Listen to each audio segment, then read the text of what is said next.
Hello friend, good morning. তোমরা সবাই কেমন আছো? আশা করছি সবাই ভালো আছে, সুস্থ আছে। তো আমিও ভালো আছি, সুস্থ আছি। তো দেখো, ওই যে বাইরে রান্না বসিয়ে দিয়েছি। আজকে ভোরবেলা থেকে তোমাদের সাথে শেয়ার করলাম না ভিডিওটা, কারণ আজকে আমি ভোরবেলা উঠেছি ঠিকই, কিন্তু ব্যায়াম করিনি, অন্য কাজগুলো করে নিয়েছি। কারণ কয়েকদিন ধরে খুব শরীরটা খারাপ লাগছিল। তো তোমাদের দাদাভাই বললো যে ব্যায়াম করতে হবে না, দেখো কি হয়, কারণ তলপেটটা ভীষণ ব্যথা করছিল।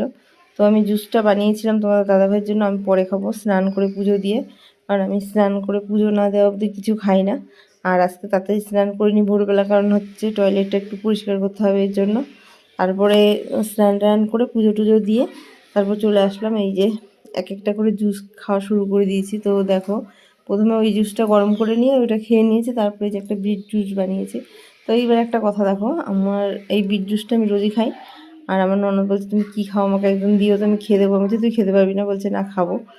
তারপরে আমি ওকে ডেকে নিয়ে আসলাম, ডেকে দিয়েছি। দেখো খাবে, কি খাচ্ছে আর শুধু অক করে বমি করছে, বলছে কি বিচ্ছিরি খেতে। যে বন্ধুরা ও কী করে খায় আমার বৌদি, সেইটাই আমি ভাবছি। দেখো, তারপর ও খাচ্ছে ওইটা, তারপর আমি আর একটা মানে জুস বানানোর জন্য রেডি হয়ে গেছি। তো এই দুধ টুধ দিয়ে ফল দিয়ে আর একটা জুস বানিয়ে নিলাম। আর দেখো অবস্থা, জুস খেতে খেতে অবস্থা দেখো। এখানে রান্নাবান্না তো হয়ে গেছে, সব কিছু পরিষ্কার করতে হবে। এখন এগুলো খেয়েছি, তো এগুলো পরিষ্কার করে নিয়ে তারপর কাজে যেতে হবে। কারণ সব কাজ বাজ হয়ে গেছে, এর জন্য দেরি হয়েছে। আজকে কাজে যেতেও একটু দেরি হয়ে গেল। আজকে একটু উঠেছিও একটুখানি লেট হয়ে গেছে, 5টার দিকে উঠেছি, এর জন্য একটুখানি সব কিছুতেই লেট হয়ে পড়ে না। লেট করে উঠলে সব কিছুই লেট হয়ে যায়।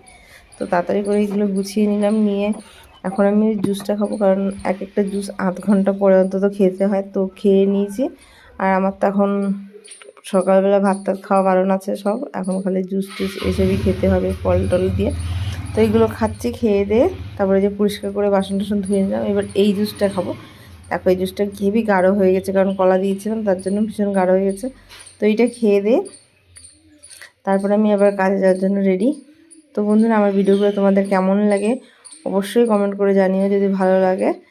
আর লাইক করে দিও, যদি ভালো লাগে বেশি তাহলে সাবস্ক্রাইব করে দিও। টাটা বন্ধুরা, সবাই ভালো থেকো, সুস্থ থেকো।